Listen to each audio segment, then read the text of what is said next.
So, hello my dear comedians. कैसे हो यार आप सब? उम्मीद है सबके पास बेहतास झकास। तो चलो फिर सुमित के साथ शुरू करते हैं भाई अपन अपनी आज की चेक रात्रिक सी क्लास। देखो भैया आए हैं आज क्या खास लाए हैं, तो उम्मीद है कि आज जो भी लाए हैं बहुत ही बेहतरीन लाए हैं। लेकिन चलो अपने को भी आते हैं तो बताते हैं, तो बता भी देते हैं भाई। तो देखो भाई आज मैं आप सभी के लिए लेक्चर नंबर 7 लेकर आ गया हूँ। किसका?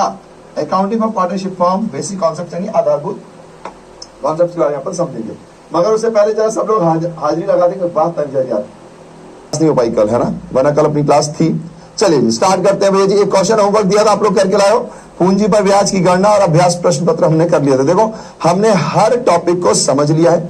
अब एक एक करके कर लेते हैं। पूंजी पर ब्याज यानी इंटरेस्ट ऑन कैपिटल, कमीशन तो कमीशन ही है, सैलरी यानी वेतन हमने कर लिया है, लोन यानी ऋण भी हमने कर लिया, ऋण पर ब्याज जो होता है उसको हमने सब कुछ कंप्लीट कर लिया है। रेंट पेड यानी किराया भी हमने खत्म कर दिया। तो हर आइटम का क्या ट्रीटमेंट होता है ये हम खत्म कर चुके हैं। ठीक है जी। अब शुरू होगा एक आखिरी ट्रीटमेंट, है ना, जिसको अपन कहते हैं आहरण पर ब्याज यानी इंटरेस्ट ऑन ड्रॉइंग। इसमें बहुत सारे रूल्स हैं, प्लीज आपको सारे रूल पढ़ने होंगे। मैं बार बार आपको बता रहा हूं, मुझे पता चल गया है कि इस बैच में हमारे पास कुछ बच्चे ऐसे हैं जिनकी 11th बिल्कुल ही नहीं है। मेरी सभी से रिक्वेस्ट है कि आपको 2 चैप्टर जरूर देखने हैं। एक है बेसिक अकाउंटिंग टर्म्स, यानी कि जहां पर हम आधारभूत शब्दावली के बारे में जानते हैं। हिंदी में अगर कहा जाए तो किसी शब्द का क्या मतलब होता है, एसेट्स किसे कहते हैं, लायबिलिटी किसे कहते हैं, ये आपको पता होना चाहिए। दूसरा, जर्नल एंट्री के लिए आप इतना याद रखें कि एसेट्स बढ़ते हैं, है ना, यानी संपत्तियां बढ़ती हैं तो डेबिट होती हैं। अगर आपके खर्चे बढ़ते हैं यानी एक्सपेंस बढ़ते हैं तो डेबिट होते हैं। लेकिन अगर पूंजी यानी कैपिटल, लायबिलिटी यानी दायित्व, या फिर आय यानी रेवेन्यू आपका बढ़ता है तो फिर वो बढ़ता है तो क्रेडिट होता है, घटता है तो डेबिट होता है। एसेट एक्सपेंस बढ़ते हैं तो डेबिट, घटते हैं तो क्रेडिट। इतने रूल तो आपको याद रखने ही पड़ेंगे। प्लीज प्लीज प्लीज, एसेट्स क्या होते हैं यानी संपत्ति क्या होती है, दायित्व क्या होता है, इसको आपको 11th में देखना पड़ेगा, है ना। प्लीज प्लीज प्लीज, ठीक है। चलिए डीपीपी कहां मिलेगा नितिन जी? जब अपना ये क्लास खत्म हो जाता है तो आपको जो क्लास का ऐप है उसमें क्लास नोट्स के साथ साथ डीपीपी नोट्स करके या डीपीपी पीडीएफ करके होंगे, उसमें आपको मिलेंगे। ठीक है, चलिए अब स्टार्ट करते हैं। तो मैंने आपको एक होमवर्क दिया था, उसको भी सॉल्व कर लेते हैं। आहरण पर ब्याज तथा उसकी गणना आज हमारा ये टॉपिक है। ये सबसे बड़ा टॉपिक है और मैंने आपको बताया हमारी जो क्लास है वो बिहार बोर्ड से थोड़ा लेवल ऊपर रहेगी। क्यों रहेगी? क्योंकि भैया जी बिहार बोर्ड का लेवल बहुत लो है। अभी मैं इसमें कोई झूठ नहीं है, काफी लो लेवल है। अगर हम उस लेवल का पढ़ाएंगे तो जाहिर सी बात है कि आगे चल के सीयूटी या सीए होगा तो आपको वहां पर तकलीफ आएगी। आपको लगेगा कि यार निक्कू भैया तो मस्त टीचर थे और फिर उन्होंने क्या कर दिया। तो मैंने आपको बताया कि भाई सीयूटी का सिलेबस तो हम लगभग पूरा कवर करेंगे इस बैच के अंदर। चाहे वो एग्जाम बिहार बोर्ड में वो क्वेश्चन आते हो चाहे ना आते हो, हमें करने पड़ेंगे, क्योंकि आज की बात नहीं, आपका फ्यूचर भी है। और हर चैप्टर में कुछ ना कुछ 2-3 थोड़े बड़े सवाल भी कर लेंगे जो बिहार बोर्ड में कभी नहीं आएंगे, मतलब आते नहीं है, उम्मीद है कि आगे भी नहीं आएंगे जिस तरीके का उनका लेवल है। लेकिन हम वो करेंगे ताकि आपको बड़े सवाल करने में घबराहट ना हो। अगर आप में से कोई सीए में जाए तो वहां प्रॉब्लम ना आए। तो प्लीज इसमें मुझे आपके साथ की जरूरत पड़ेगी, ठीक है। और जिन भी बच्चों को क्लास अच्छी लग रही है प्लीज वो फीडबैक फॉर्म जरूर भरें, क्योंकि ऐसा होता है कि जिन बच्चों को पसंद नहीं आता, अब वो 11वीं नहीं पढ़े, है ना, 11वीं नहीं पढ़े, वो इस बात को एक्सेप्ट नहीं कर पाते कि मैं 11वीं नहीं पढ़ा इसलिए मेरे को प्रॉब्लम आ रही है, या मुझे फिर 11वीं पढ़ के थोड़े बहुत कॉन्सेप्ट जो भैया ने बोले वो पढ़ लूं तो मुझे 12वीं में प्रॉब्लम नहीं आएगी। उनका ये मुझे समझ नहीं आ रहा, टीचर बेकार है। तो इसलिए मेरी रिक्वेस्ट है कि जितने भी अच्छे बच्चे हैं, जो जिनको समझ में आ रहा है, जो पढ़ रहे हैं, जिनको लग रहा है कि हाँ सब कुछ ठीक है, वो लोग जरूर फीडबैक फॉर्म भरें। और आपको याद रखना है कि 5 स्टार बेस्ट होता है ना, 5 स्टार बेस्ट होता है। And I want 5 star from everybody, है ना। सभी लोग 5 स्टार चाहते हैं चॉकलेट भी है और एक अप्रिसिएशन भी है, ठीक है जी। चलिए तो मैंने अपनी बात कर ली है। और बाकी किसी को, अगर किसी बच्चे को कोई डाउट आ रहा है तो आप डाउट्स में पूछिए, हमारी टीम पक्का रिस्पॉन्स करेगी, ठीक है। क्योंकि मुझे सभी के दिल में जगह बनानी है, जिसने 11th अच्छे से पढ़ी, जिसने नहीं पढ़ी, ठीक है। बट क्योंकि मुझे पता चला कि कई बच्चों को इश्यूज आ रहे हैं तो मैंने कहा चलो हम क्लास में जाके बात कर लेंगे, है ना। तो इसलिए प्लीज, लेकिन अगर आपकी 11th कमजोर है यार तो थोड़ा सा आपको अपने ऊपर भी मानना पड़ेगा कि हाँ भैया मैंने पढ़ाई नहीं की है। एक काम करता हूँ, हफ्ते में 2 क्लास होती है, बाकी 3-4 दिन 11th का वो चीज वापस से पढ़ लेता हूँ ताकि कोई दिक्कत ना हो, ठीक है। क्योंकि पूरी 11th हम रिवाइज नहीं करा पाएंगे, है ना। ये तो बट ऑब्वियस चीज है। चलिए एक क्वेश्चन होमवर्क में दिया था, बहुत सारे लोगों ने किया था, मैं उनका नाम बीच में बताता हूँ। अभी फिलहाल अपन क्वेश्चन सॉल्व करते हैं। पीपीटी, एक्सेल, वर्ड, क्या आपने ये शब्द सुने हैं? आपको पता होना चाहिए अब एआई का जमाना आ गया है। मैं आपको बार बार एआई बोल रहा हूं ताकि आप उसको यूज करना सीखें। जितनी जल्दी खोजेंगे सीखेंगे उतना अच्छा होगा। उससे पहले पीपीटी एक्सेल और वर्ड बहुत इंपॉर्टेंट चीज हुआ करते थे, है ना। एक कॉम्युनिस्ट की जिंदगी में पीपीटी एक्सेल और वर्ड में से कोई ना कोई फाइल उसको जरूर बाद में आगे चल के बनानी पड़ती थी। तो इन तीनों पे भी आपकी अच्छी कमांड होनी चाहिए। अब बहुत सारे एआई आ गए जहां पे सिर्फ आप अपनी बात बोलते हो, पीपीटी वो खुद बना देते हैं, है ना। एक्सेल की शीट के लिए कुछ डाटा देते हो, वो शीट्स खुद बना देते हैं। तो ये आप बैकग्राउंड में जरूर सीखिए, क्योंकि ये स्किल्स आपको सीखनी पड़ेंगी ताकि आगे चल के, जैसे जब हमने पुराने वक्त में, अगर आपको याद होगा, जब कंप्यूटर आ रहा था तो बहुत लोगों में हड़कंप मच गया था, बहुत हड़तालें भी हुई कि कंप्यूटर आएगा तो जॉब जाएंगी, तो ये होगा तो वो होगा। लेकिन सच बात यह है कि जॉब नहीं गई है, जॉब रिप्लेस हुई है ना। जॉब करने का तरीका बदल गया, बस ये हुआ है। जॉब तो कल भी अकाउंटेंट की थी, आज भी अकाउंटेंट की है, कल भी रहेगी, या चार्टर्ड अकाउंटेंट की है, या किसी की भी है, बस उसको करने का तरीका बदलेगा। और कुछ जॉब जरूर लुप्त हो जाएंगी धीरे धीरे, लेकिन जो एक्सीलेंस के साथ काम करते हैं वो एक्सीलेंस कभी खत्म नहीं होता। आज मशीनें हैं, लेकिन फिर भी कई ऐसी इंसान हैं जो अपने हाथ की कलाकारी से चीजें करते हैं और वो उन मशीनों से भी ज्यादा अच्छा करते हैं और उनकी कीमत भी है। आज भी रॉयल्स रॉय हर चीज हाथ से बनाती है, कुछ कुछ चीजों को छोड़कर सारी डिजाइन उनकी हाथ से होती है, जबकि अब तो लोग मशीनों से सारे काम करते हैं। पेंटिंग वेंटिंग ये सब मशीनों से करते हैं, क्योंकि भैया जी अगर आपके पास एक्सीलेंस है तो मशीन आपको कभी रिप्लेस नहीं कर सकती। तो उसमें आपको ये बात ध्यान रखनी है, पीपीटी एक्सेल और वर्ड, ये तीन चीजें आपको जरूर सीखनी है। अगर आपको नहीं आता तो यूट्यूब पे टाइप कीजिए कि पीपीटी एआई के थ्रू कैसे बनाएं, और जरूर बनाइए और मुझे बताइए, मुझे अच्छा लगेगा। ये सारे नाम मैं इसीलिए ला रहा हूं ताकि आपके अंदर प्रेरणा पैदा कर सकें अपन, क्योंकि समझ रहे हो आप सब बिहार से हो, अब जैसे बहुत लोग गांव से होंगे जिन्होंने शायद हो सकता है ये वर्ड सुने ही ना हो, या फिर इन्होंने कभी बनाया ही ना हो, है ना, आपके स्कूलों में नहीं सिखाया गया होगा, है ना। तो ये आपके लिए जरूरी है भाई, और ये आपको एक्स्ट्रा एफर्ट्स करने पड़ेंगे। मैं आपको इस बैच में सिर्फ 12th नहीं पढ़ाने वाला हूं, मैं उसके आगे के लिए तैयार करने वाला हूं। इसमें मेरा भी लालच है कि आगे के लिए अगर आपको तैयार करूंगा, आपको आगे चल के कोई फायदा होगा, तो उसी बहाने आप मुझे याद करोगे, कहोगे यार एक बंदा था, है ना, निक्कू भैया, उन्होंने हमें पहले ही ये सारी चीजें सिखा दी थी। और मैं चाहता हूं कि आप दूसरे बच्चों से भी आगे रहें, नहीं तो कम से कम उनके सामने कंपीट कर पाए। तो इसलिए आपको ये बातें ध्यान रखनी है ना। ये तीन चीजें हैं, पीपीटी एक्सेल वर्ड।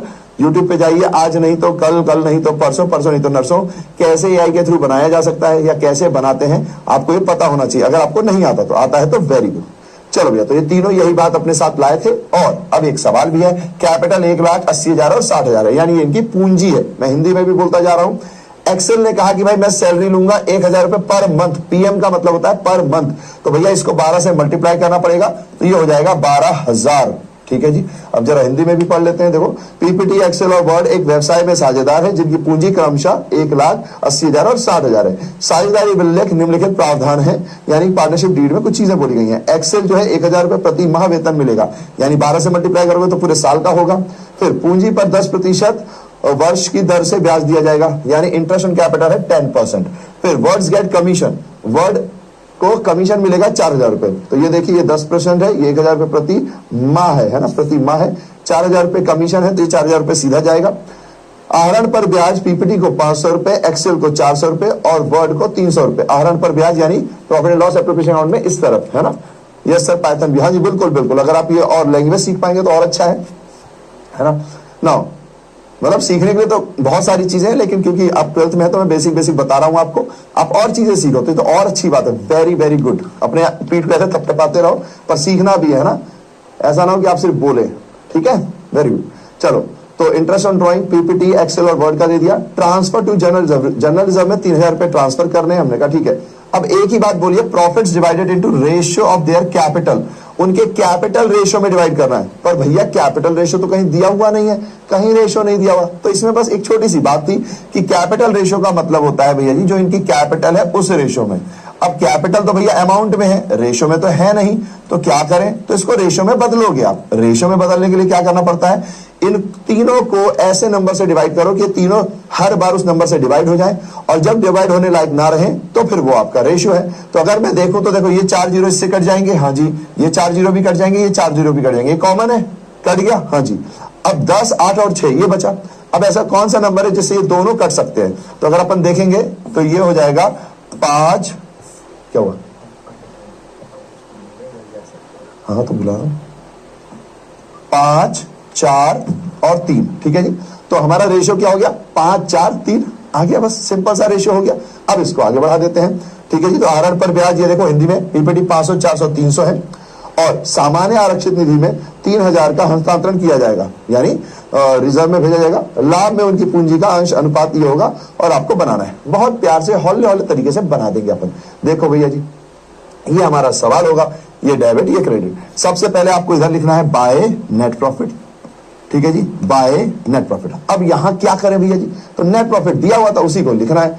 भैया सवाल में नेट प्रॉफिट तो कहीं दिया ही नहीं है,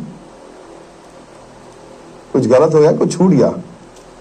अरे यार, अच्छा नहीं, ये लास्ट में दिया हुआ है, ये तो रहा, मैंने कहा प्रॉफिट नहीं दिया, ये रहा 56,200, 56,200 आखिरी में आप देख रहे होंगे यहाँ पर 56,200 है, ठीक है जी। अभी दिख नहीं रहा आपको, इसको हटा सकते हैं क्या? अच्छा, इसको हटा नहीं सकते, तो इंग्लिश में आपको दिख रहा होगा 56,200। तो ये आपके पास यहाँ पर आना है और नेट प्रॉफिट को लिख देना है 56,200। चुटकी बजे की हो गया। फिर इसी तरफ पे दो ही चीजें आती हैं, तो बाय इंटरेस्ट ऑन ड्रॉइंग, आप लोग इसको पूरा लिख देना, मैं शॉर्ट में लिख दे रहा हूं। तो इंटरेस्ट ऑन ड्रॉइंग भैया जी यहां लिख दो और उसके बाद तीनों पार्टनर के नाम लिख दो। क्या कहते हैं? PPT, Excel, Word. ध्यान रखना पीपीटी, तो शॉर्ट में लिख रहा हूं पी, एक्सेल एंड वर्ड। तो पीडब्ल्यू, लो भैया जी, ई हट गया तो पीडब्ल्यू हो जाएगा, है ना। चलिए जी, तो भैया जी अब क्या करें, इंटरेस्ट ऑन ड्रॉइंग 500, 400, 300 है, तो यहां पर आएंगे अपन 500, 400 और 300। तो ये हो गया अपने पास 900, 300, 1200। तो ये 1200 यहां पर बाहर चला जाएगा। और बताओ, कोई दिक्कत नहीं है। अब इस तरफ आएंगे तो जैसे जैसे जो जो चीजें दी हैं वो लिखते चलो। ये वाली 2 वाली साइड होती है ना। अब यहां पर है Excel get salary 1000 per month, यानी कि 2 इज सैलरी, ई को सैलरी मिलेगी 1000 रुपए पर मंथ। तो इसका मतलब है भैया इसको ना 12 से मल्टीप्लाई कर दो, इसको ना 12 से मल्टीप्लाई कर दो, तो ये हो जाएगा 12,000। लो भैया जी, हो गया। फिर भैया जी आगे बढ़ते हैं, इंटरेस्ट ऑन कैपिटल यानी कि पूंजी, तो 2 इंटरेस्ट ऑन कैपिटल। पर भैया ये तीनों पार्टनर को मिलेगी, तो तीनों पार्टनर का लिखना पड़ेगा। तो सबसे पहले पीपीटी, एक्सेल और फिर वर्ड। ये लो भैया जी, लो भैया जी, बड़ा सिंपल सा काम है, कुछ नहीं करना, हल्के हल्के तरीके से लिखते चलो। अब क्या कह रहा है भैया जी, ये कह रहा है 10% है, तो मैंने कहा ठीक है, 1 लाख पे 10%, 10,000, 8,000, 6,000, तो ये आ जाएगा फटाफट।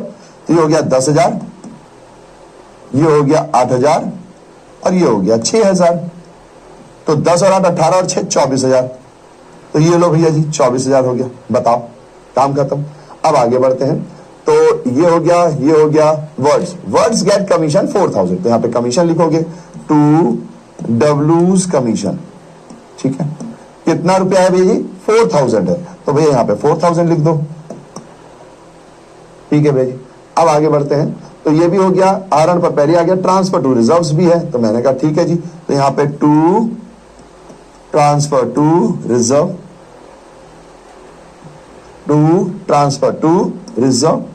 लो भैया, अब रिजर्व में कितना जाएगा वो भी डायरेक्ट दिया हुआ है 3,000 रुपए, ये 3,000 यहां आ जाएंगे। अब भैया जी हमें फाइनली फायदा या नुकसान निकालना है, तो जाहिर सी बात है जो आखिरी में प्रॉफिट बचता है, मैंने आपको बता रखा है, आखिरी में जो प्रॉफिट बचता है उसको क्या कहते हैं, पिछली क्लास में बताया था, जरा कमेंट में बताइए।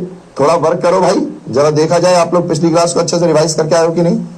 मैंने पिछली क्लास में बताया था कि जो ये आखिरी में प्रॉफिट बचता है उसको क्या बोलते हैं, जरा आप लोग बताएंगे उसको क्या बोलते हैं, ठीक है? ठीक है, गुड। और कमेंट में लिखते जाओगे ना तो अच्छा भी लगेगा, आपको भी लगेगा कि हाँ मेरा आंसर मैच हो रहा है। तो जिसने जैसे जैसे लिखा है वो सब करते चले। तो यहां पर आ जाएगा 2 profit transfer to partners capital account, ठीक है। अब यहां पे आपका आ जाएगा पीपीटी, एक्सेल, वर्ड, ठीक है। फिर क्या होगा भैया जी, अब यहां पर आपको प्रॉफिट निकालना पड़ेगा, तो 56 और 1 57 200, और इधर देखोगे तो 12 और 24 36, यानी ये वाली साइड बड़ी है भैया, तो दोनों तरफ वही लिखोगे, जो साइड बड़ी होगी दोनों तरफ वही लिखोगे। तो 57 200, ठीक है। फिर वो इधर आ जाएगी 57 200,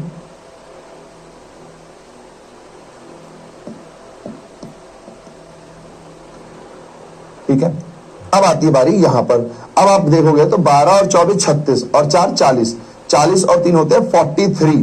तो अब 57 200 में भैया माइनस कर दो 43,000, तो कितना है प्रॉफिट, और किसी ने आंसर लिखा डिविजिबल प्रॉफिट, क्या बात है प्रियांशु, सूरज, जिन जिन ने डिविजिबल प्रॉफिट लिखा वेरी वेरी वेरी गुड, है ना, 14,400। ओके, प्रॉफिट भी आ गया। एपी ने बता दिया, खुशी ने भी बता दिया, कार्तिक, प्रीतम, क्या बात है, तनुजा, वेरी गुड, ये चाहिए आंसर चाहिए, very good, Nutan, Sneha, Suraja, Vikram, okay very good.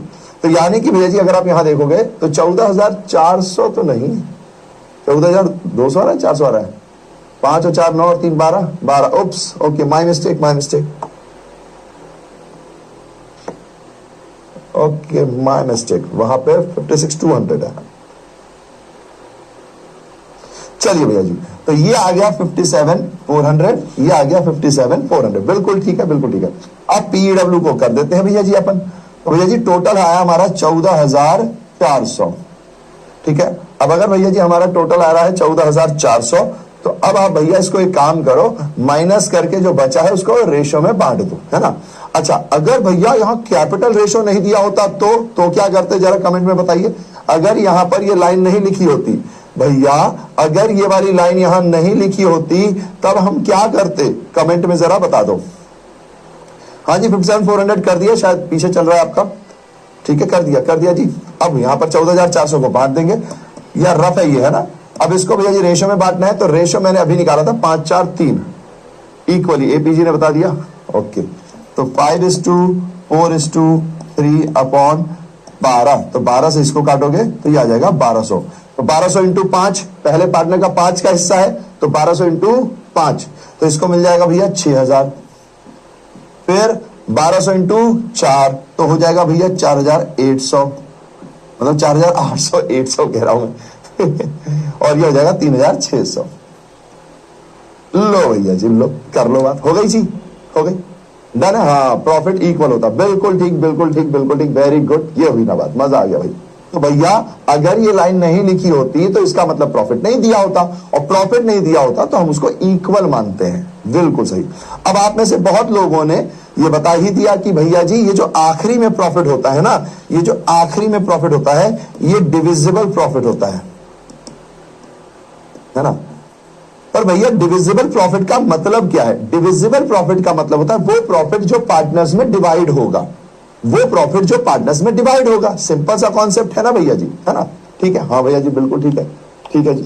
अब इसमें एक पॉइंट आ गया, क्या कि यार अगर मान लो इंटरेस्ट ऑन कैपिटल का एक पॉइंट आपको याद होगा जिसमें मैंने आपको एप्रोप्रिएशन रेशियो या एक्सपेंस रेशियो बताया था, उस बात को ध्यान रखना। उसमें क्या था कि अगर मान लो मैं इसी क्वेश्चन में कहूं कि मेरे पास यहां पर अगर मान लो मैं कहता हूं कि मेरे पास 1,000 रुपए का प्रॉफिट है और भैया ये 1,200 रुपए है, ठीक है जी, 1,000 रुपए और 1,200 रुपए है, ओके भैया जी। या फिर इसको मैं कर देता हूं 2,400, ठीक है। अब मैंने कहा भैया ये 2,400 है और ये 1,200 है, तो 2,400 1,200 कितने हो गए भैया 3,600। और भैया यहां पर मेरे पास अब बात आएगी यहां पर कि भैया यहां पर मेरे पास ये कितना था टोटल 43,000, तो भैया इस तरफ मेरे पास 43,000 है। ध्यान से समझना प्लीज, एक कॉन्सेप्ट समझाने वाला, इसलिए अगर ये वाली साइड ज्यादा है भैया जी, ये वाली साइड कम है, तो आप इसको लॉस में लिख दो। अगर ये वाली साइड ज्यादा है और ये वाली साइड कम है, मान लीजिए मैं यहां पे ना लिखा, ऐसे थोड़ा सा समझाता हूं, इधर पे आ जाओ, हाँ इधर पे, मान लीजिए भैया डेबिट साइड पर आपके पास 43,000 का टोटल है, ठीक है, और क्रेडिट साइड पर आपके पास मान लीजिए अभी के लिए 2,400 का टोटल है, ठीक है, ठीक है, ध्यान समझेंगे। इस तरफ का टोटल 43,000 और इस तरफ का 2,400, तो आपके मन में आ सकता है अरे भैया तो क्या हो गया, अपन इस साइड का टोटल इस साइड लिख के लॉस कर देंगे कि भैया हमको लॉस हो गया, हमारे पास एप्रोप्रिएशन में 43,000 है और भैया जी हमारे पास क्रेडिट साइड में, क्योंकि जो टोटल बड़ा होता है वो दोनों साइड लिखा जाता है, और इसको इसमें से माइनस कर दो तो वो लॉस हो गया, है कि नहीं। लेकिन नहीं, यहां है एक बहुत इंपॉर्टेंट कॉन्सेप्ट, अगर आप इसमें से ऐसे कर दोगे तो ये कितना हो जाएगा 40,600, तो हाँ 40,600। अगर आप इसको लॉस कह दोगे तो एक गड़बड़ हो जाएगी, इसको हम लॉस नहीं कह सकते भैया, हम इसको लॉस नहीं कह सकते। अरे भैया क्यों लॉस क्यों नहीं कह सकते, अगर एप्रोप्रिएशन ज्यादा है और हमारे पास क्रेडिट साइड पे कम पैसा है तो हमें लॉस ही तो हुआ, नहीं, ध्यान से समझो। अब ध्यान से समझो कॉन्सेप्ट को। हमारे अकाउंट का नाम क्या है? एप्रोप्रिएशन ऑफ प्रॉफिट, यानी प्रॉफिट को बांटना।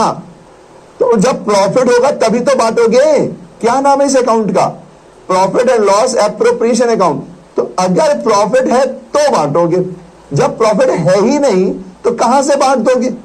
अगर मेरी जेब में 1000 रुपए है तो मैं 500 रुपए बांट दूंगा यूं, लेकिन अगर मेरी जेब में है ही नहीं तो मैं 500 रुपए कैसे बांटूंगा? अरे भैया उधार लेके बांट लेंगे। अरे तो एप्रोप्रिएशन अकाउंट में उसे नहीं लाना है ना, उधार यहां थोड़ी आता है, लोन यहां नहीं आता। तो भैया जी अब क्या किया जाए?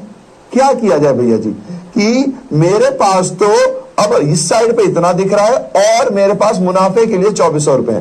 तो यहां पर कॉन्सेप्ट आता है डिविजिबल प्रॉफिट का कॉन्सेप्ट कि भैया जी आपके पास जो प्रॉफिट है, अगर एप्रोप्रिएशन करने लायक पैसा है तो एप्रोप्रिएशन करो, अगर नहीं है तो जो प्रॉफिट है ना इसी को आपको बांटना पड़ेगा। अब आपको ये किसी को नहीं देना, फिर ये किसी को नहीं देना, ये नहीं मिलेगा। जब मेरे पास पैसा नहीं तो बांटू कहां से? सिंपल सा कॉन्सेप्ट है, ठीक है। तो अब यहां पर आता है हमारे पास जो कॉन्सेप्ट जो मैं आपको इसके बाद बताने वाला था कि ये हमने कर लिया था डिविजिबल प्रॉफिट। मेरी बात समझ में आ गई तो प्लीज टमाटर भेज दो। एमसीक्यूज अपन बहुत सारे करेंगे, बिहार बोर्ड में एमसीक्यूज आते हैं, लेकिन अभी पहले कॉन्सेप्ट समझ लो। बिना कॉन्सेप्ट समझे एमसीक्यूज करेंगे तो मजा नहीं आएगा, ठीक है। चलिए जी, तो ये समझ में आया डिविजिबल प्रॉफिट क्या है? वो प्रॉफिट जो पार्टनर्स में डिवाइड होता है, ठीक है। इतना तो ध्यान रहेगा। अब हमारे केस में अगर मैं देखूं तो मेरे पास भैया जी सिर्फ और सिर्फ 2400 रुपए है, जबकि हमारा जो खर्चा है वो 43,000 था। तो ये थोड़ा सा गड़बड़ हो गया, ठीक है ना। हाँ, एप्रोप्रिएशन रेशो, ठीक है, ठीक है, ठीक है, ठीक है। अच्छा, एक और लाइन जैसे आप लिख रहे हो ना, मुझे समझ नहीं आया, तो खुशी जी ये जरूर बताओ कि कौन सी बात समझ में नहीं आई, है ना। अगर हमको हमारा लेवल थोड़ा सा हाई करना है तो हमेशा अपनी बात को पूरी तरीके से रखो कि भैया मुझे डिविजिबल प्रॉफिट समझ में नहीं आया, तो मैंने क्या बताया कि भैया नेट प्रॉफिट में इंटरेस्ट और ड्रॉइंग जोड़ दिया, कोई एप्रोप्रिएशन नहीं किया, तो यही आपका डिविजिबल प्रॉफिट है। अगर मान लीजिए क्वेश्चन कहता है इंटरेस्ट एंड कैपिटल दे दो, अब मेरे पास पैसे भी हैं तो मैंने बांट दिया, फिर क्वेश्चन ने कुछ नहीं कहा, बस इतना ही कहा इंटरेस्ट एंड कैपिटल दे दो, तो हमने दे दिया। उसके बाद जो पैसा बचा वो डिविजिबल प्रॉफिट है। लेकिन अगर क्वेश्चन का इंटरेस्ट एंड कैपिटल के साथ साथ सैलरी भी है तो मैं दोनों माइनस कर दूंगा, फिर जो बचा वो डिविजिबल प्रॉफिट है। तो ये कॉन्सेप्ट तो मुझे लगता है इजी है ना। थैंक यू अंकित यार, सो स्वीट ऑफ यू। चलिए अब यहां पर स्टार्ट करते हैं अपन एक सवाल, है ना। एक सवाल बनाते हैं अपना ताकि आपके लिए थोड़ा सा आसान हो जाए। देखिएगा यहां पे एक सवाल बना रहा हूं मैं। ए और बी दो पार्टनर्स हैं, ठीक है जी। ए और बी क्या है? दो पार्टनर्स हैं। इनका जो प्रॉफिट शेयरिंग रेशियो है यानी लाभ हानि अनुपात जो है वो मान लीजिए 3:2 है, ठीक है, ठीक है। Interest on capital, interest on capital जो है एक पार्टनर का मान लो भैया जी 4500 है, ठीक है जी। ए का जो इंटरेस्ट ऑन कैपिटल है ए का वो है 4500 रुपए, ठीक है जी। मैंने कहा अच्छा जी।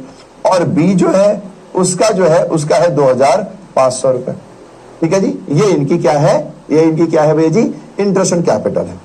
क्वेश्चन कहता है कि भैया जी जो प्रॉफिट है ना, जो प्रॉफिट है वो कितना है भैया जी? तो वो है हमारे पास 2000 रुपए। समझना बात को, क्वेश्चन समझ में आया? बहुत सिंपल सी बात है कि भैया मेरे पास ये है और ये मेरा प्रॉफिट है। मैंने कहा अच्छा जी बिल्कुल ठीक है, कोई दिक्कत नहीं है। अब प्रॉब्लम ये आई कि अगर मैं पीएनएल एप्रोप्रिएशन अकाउंट बनाता हूं, अगर मैं पीएनएल एप्रोप्रिएशन अकाउंट बनाता हूं तो ये क्रेडिट साइड है, ये डेबिट साइड है, ठीक है जी। इतना तो क्लियर है ना। शॉर्ट में समझा रहा हूं मैं, कॉन्सेप्ट समझा रहा हूं इसलिए। तो बाय प्रॉफिट इस तरफ आ जाएगा कितना? 2000। अब अगर मैं इधर पे लिखता हूं 2IOC, अगर मैं इधर पे लिखता हूं 2IOC, है ना, इंटरेस्ट ऑन कैपिटल।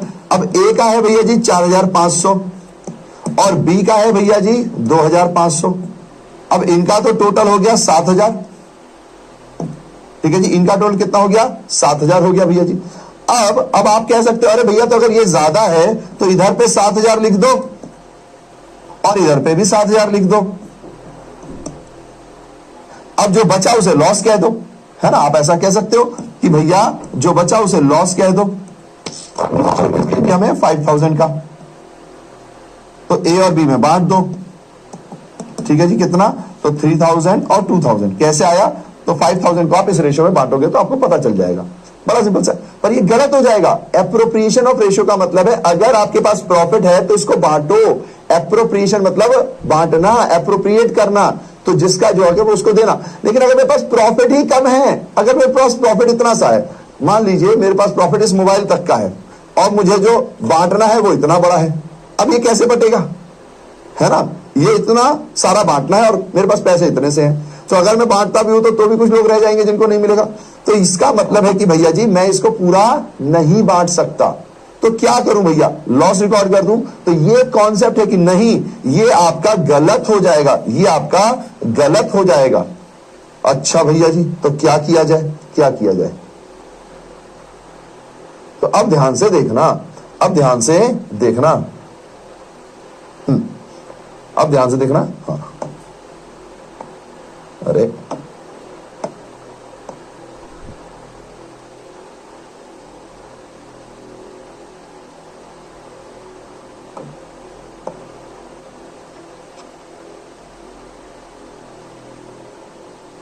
तो ये आपका क्या हो जाएगा, गलत हो जाएगा, इसको बोलोगे आप रॉन्ग सॉल्यूशन।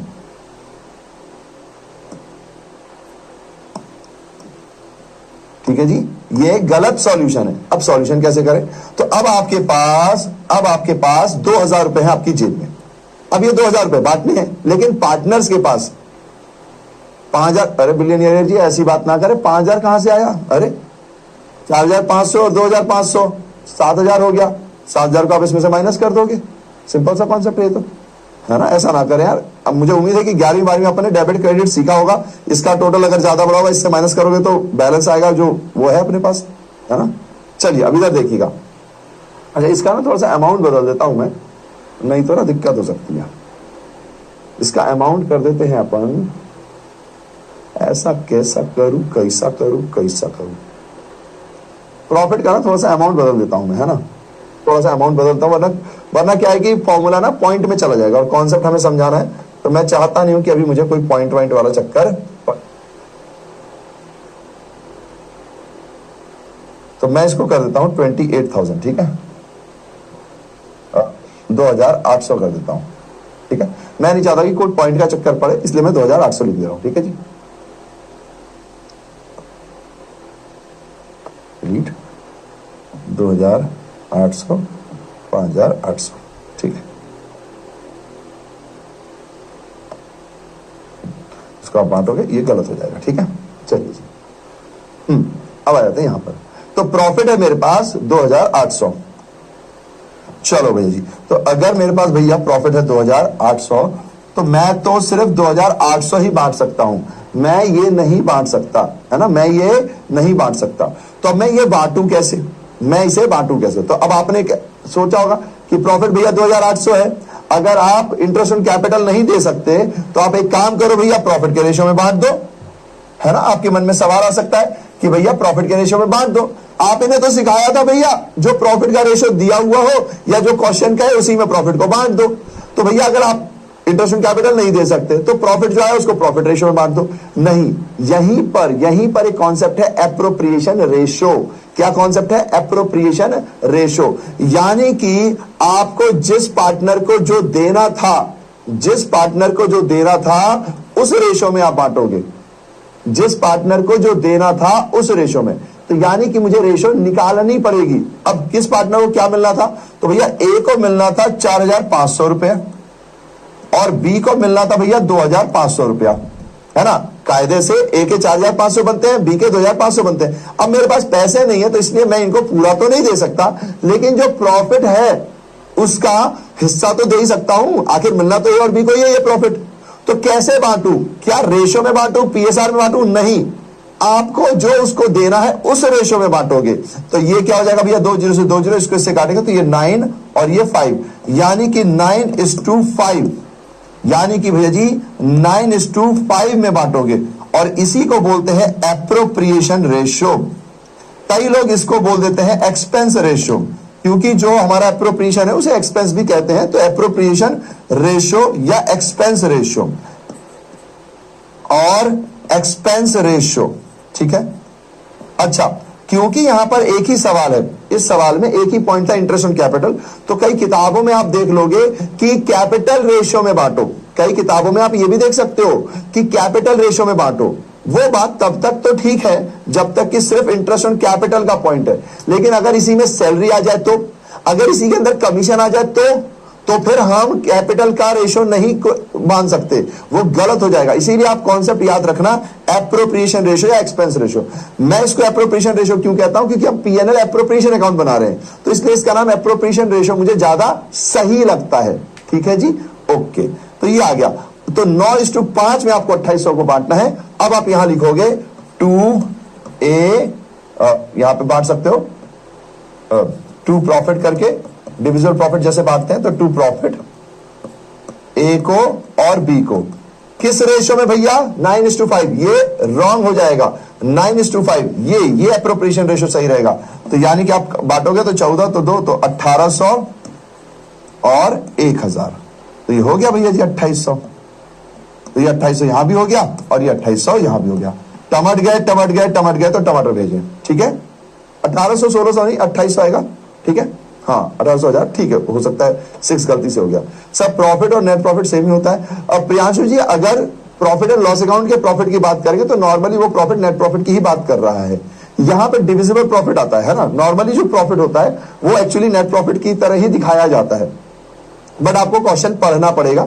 अगर क्वेश्चन में नॉर्मली कुछ नहीं कहा गया है तो प्रॉफिट नेट प्रॉफिट की तरह होता है, लेकिन कई बार ऐसा होता है कि क्वेश्चन में प्रॉफिट बोला हो पर उसमें कुछ चार्ज अगेंस्ट प्रॉफिट के आइटम रह गए। हमने क्वेश्चन किया था जिसमें कि भैया सैलरी देना रह गई थी, तो हमें सैलरी वापस सैलरी हमने माइनस कर दिया था। अगर अप्रोप्रिएशन कर दिया है तो उसमें आपको ऐड करके फिर नेट प्रॉफिट निकालना पड़ेगा, है ना। तो कई बार प्रॉफिट और नेट प्रॉफिट में अंतर रहता है अगर कुछ एडजस्टमेंट है तो, अदरवाइज नॉर्मल केस में प्रॉफिट ही नेट प्रॉफिट होता है।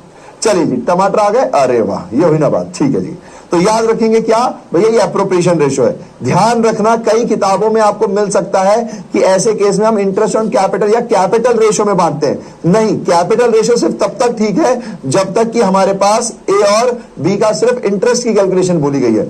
लेकिन अगर इसमें सैलरी भी जुड़ जाए, कमीशन भी जुड़ जाए, तो फिर आप कैपिटल रेशो में नहीं बांटते। इसीलिए सबसे बेस्ट आंसर आप याद रखो कि एप्रोप्रिएशन रेशो या एक्सपेंस रेशो, ये ध्यान रखना है। चलिए भैया जी, एक सवाल तो आपने ऐसे करा दिया, एक काम करो एक और सवाल करा दो। हाँ जी, जैसे सूरज जी ने कहा सर अगर सैलरी और कमीशन सब देगा तो क्या होगा, तो आइए एक और सवाल कर लेते हैं। मैथ्स की कैलकुलेशन होगी और कुछ नहीं होगा। आइए अब ये सवाल अपन मिलकर करते हैं, ठीक है, मजा आएगा, मिलकर करते हैं। प्लीज आप लोगों को अच्छे से करना है, ठीक है। आ जाओ भैया जी। तो देखिए, आर और एस पार्टनर्स हैं, sharing profits in the ratio of 4:3। ये 4:3 में अपना रेशो बांटते हैं, ठीक है जी। आर ने कंट्रीब्यूट किए 3 लाख रुपए और एस ने कंट्रीब्यूट किए 1 लाख रुपए। ये इनकी कैपिटल हो गई, पूंजी हो गई। हिंदी में देख लो, आर और एस 4:3 के अनुपात में लाभ बांटने वाले साझेदार हैं। आर ने 3 लाख और एस ने 1 लाख पूंजी के रूप में लगाए। उनके समझौते में यह प्रावधान था कि पूंजी पर 10% वार्षिक ब्याज और एस को 2,500 रुपए प्रति माह वेतन दिया जाए, ठीक है। ध्यान से देखिएगा, पूंजी पर 10% वार्षिक ब्याज यानी इंटरेस्ट ऑन कैपिटल है, ठीक है जी, ये लिखा हुआ है इंटरेस्ट ऑन कैपिटल। और सैलरी जो है सिर्फ एस को मिलेगी 2,500 रुपए पर मंथ, लेकिन क्या बोला हुआ है, पर मंथ, तो इंटू 12 करना पड़ेगा, ठीक है। हाँ जी, अब net profit interest on capital and salary से पहले का है 42,000। वैसे भी नेट प्रॉफिट हमेशा एप्रोप्रिएशन के पहले का ही होना चाहिए। अगर प्रॉफिट में से आप एप्रोप्रिएशन कर ही चुके हो तो फिर उसको कैसे लोगे, है ना। तो ऐसे केस में उसको ऐड करना पड़ता है। तो ये लाइन आप ध्यान रखेंगे, providing interest on capital and salary amount ₹40,000, यानी 42,000 रुपए जो प्रॉफिट है वो इनको बांटने से पहले का है। जाहिर सी बात है, तभी तो बांटोगे, अगर बांट ही चुके तो फिर क्यों दोगे। तो हिंदी में भी देख लीजिए, प्रतिमाह वेतन दे दिया 2,500 रुपए एस को, ठीक है, और दिया जाएगा 31 मार्च 2023 को समाप्त हुए वर्ष के लिए पूंजी पर ब्याज और वेतन देने से पहले का शुद्ध लाभ 42,000 है। हमने कहा ठीक है जी। तो अब इसको क्वेश्चन को हम सॉल्व करने लगे, तो हम यहां पर आए, हमने क्या किया भैया जी, यहां पर लिख दिया बाय नेट प्रॉफिट 42,000, ठीक है जी। हाँ जी भैया जी। अब भैया जी हमने ध्यान नहीं दिया एग्जाम्पल के लिए, अभी फिर हम इस तरफ लिखने आ गए 2 IOC इंटरेस्ट ऑन कैपिटल। अब कौन कौन था, आर और एस था। अब मैं इधर लिखने लगा, ध्यान नहीं दिया मैंने। अब आर का कितना था कैपिटल भैया जी, 3 लाख, और एस का कितना था 1 लाख। तो इस पे 10% यानी कि भैया ये 30,000 और ये 10,000 ले भैया 40,000 तो ऐसे ही हो गए। अब अगर मैं यहाँ पे 2 सैलरी भी लिख दूं, एस को सैलरी मिल रही है 2,500 रुपए पर मंथ मिल रही थी, तो 2,500 इंटू 12 अगर आप करोगे तो ये हो जाएगा 30,000। तो यहां चला गया भैया 40,000 और यहां आ गया 30,000 अरे भैया लेकिन ये तो 70,000 हो गए, ये तो 70,000 हो गए और आप तो उसे 42,000 ही मार सकते हो। तो अब आप क्या करोगे भैया? तो आपका तो ये कैलकुलेशन रॉन्ग हो जाएगा भैया जी। ठीक है जी, ये कैलकुलेशन रॉन्ग हो जाएगा क्योंकि आप 42,000 से ज्यादा नहीं बांट सकते। तो अब आपको यहां पर क्या करना है, एक छोटा सा वर्किंग नोट, ये आर है और ये एस है। ठीक है जी, जिसको जो मिल रहा है वो उसको दे दो। तो भैया आर को इंटरेस्ट ऑन कैपिटल, आर को IOC, मैं यहां वर्किंग नोट बना देता हूं ताकि आपको ध्यान रहे कि ये वर्किंग नोट है। ठीक है जी, हाँ जी, ये वर्किंग नोट है ना। ठीक है, मैं यहीं पे बना दे रहा हूं ताकि क्वेश्चन में ही दिखता रहे, वरना एक अलग से स्लाइड रहेगी तो फिर आगे पीछे करना पड़ता है। इसीलिए मैं नॉर्मली क्लास में वर्किंग नोट उसी पेज पे बनाता हूं। आप एग्जाम में तो क्वेश्चन के नीचे बनाएंगे। ठीक है, ठीक है जी, क्वेश्चन के नीचे बनाएंगे। मैं इसलिए बना रहा हूं ताकि क्वेश्चन देखते ही आपको याद आ जाए, अच्छा हाँ इसमें ये वर्किंग नोट था। हाँ जी भैया जी, तो IOC में आर को कितना मिलना था भैया? 30,000 और एस को कितना मिलना था? 10,000। तो जिस पार्टनर को जो मिलना है आप लिख दो भैया जी। अच्छा, पर भैया एक बात ध्यान दो कि सैलरी एस को मिलनी है। मैंने कहा अच्छा जी, तो सैलरी, अब आर को तो मिलनी नहीं है तो कट कर दो, एस को मिलनी है कितनी? 30,000। आई बात समझ में? आर को तो मिलेगी नहीं और एस को मिलेगी कितनी? 30,000। ठीक है जी, तो ये देख लो भैया जी। अच्छा भैया, अगर अब आपके मन में आया कमीशन होता तो कुछ नहीं करते अपन। देखो मैं सिर्फ कॉन्सेप्ट समझा रहा हूं क्योंकि अब एक ही कॉन्सेप्ट के ऊपर 10 ही 20 30 सवाल भी कर सकते हैं। अपने को कॉन्सेप्ट समझना है और उससे 1-2 सवाल करके आगे बढ़ना है ना। तब ये सैलरी, अगर कमीशन होता तो मैं यहां कमीशन लिख देता, अगर इसको मिलता तो यहां लिख देता, इसको नहीं मिलता तो ऐसे, और अगर दोनों को मिलता तो फिर यहां भी कुछ लिखता, यहां भी कुछ लिखता। ठीक है जी, तो जो जैसा सवाल कहेगा हमें वैसे लिख देना है। ठीक है भैया, मैंने लिख दिया। अब कमीशन ही हमें कुछ कह नहीं रहा तो हम लिख नहीं रहे। ठीक है जी, आप कॉन्सेप्ट तो समझ ही गए। अब भैया रेशो कैसे निकाले? तो कुछ नहीं करना है, अब आपको इसका टोटल कर लेना है। क्या कर लेना है? टोटल। तो टोटल आर का टोटल कितना हो गया भैया? 30,000 और एस का टोटल कितना हो गया भैया? 40,000। अब इसमें रेशो निकाल दो। तो ये देखो भैया जी, 4 जीरो कटे, 4 जीरो कटे, तो 3:4 आपका एप्रोप्रिएशन रेशो आ गया। एप्रोप्रिएशन रेशो मैंने शॉर्ट में APP डॉट लिख दिया है। एप्रोप्रिएशन की फुल स्पेलिंग मैंने यहां लिख दी है ना, ताकि आपको ध्यान रहे। समझ गए जी? समझ गए जी? समझ गए जी? सर सैलरी 2,500 नहीं नूतन जी, आपने ध्यान नहीं दिया, शायद क्वेश्चन में ध्यान नहीं दिया। पर मंथ लिखा है ना, पर मंथ 2,500 पर मंथ, तो इंटू 12 करोगे ना आप। ठीक है जी, इंटू 12 अभी दिखाया था मैंने यहाँ पे जब लिख के किया था, इंटू 12 है ना। ठीक है, कोई बात नहीं, हो जाता है, मिस हो जाता है कभी कभी। चलिए अब यहां आ जाएंगे अपन, तो 2 प्रॉफिट बांट देंगे। किसको भैया? आर और एस को। किस रेशो में बांटोगे भैया? 3:4 में। तो 42,000 को 3:4 में बांट दो भैया जी। ये लो, तो ये हो गया 7 से इसको काटेंगे 6,000। तो 6,000 इंटू 3 और 6,000 इंटू 4। तो भैया आर को कम मिलेंगे, 18,000 मिलेंगे क्योंकि आर का रेशो कम है, और एस को मिलेंगे 24,000 क्योंकि भैया जी एस का रेशो ज्यादा है। ये हो गया भैया आपका 42,000। लो भैया जी, क्वेश्चन खत्म।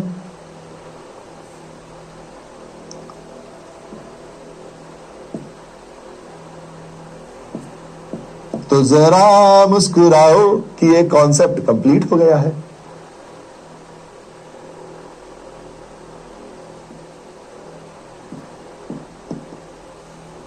हाँ जी, समझ गए?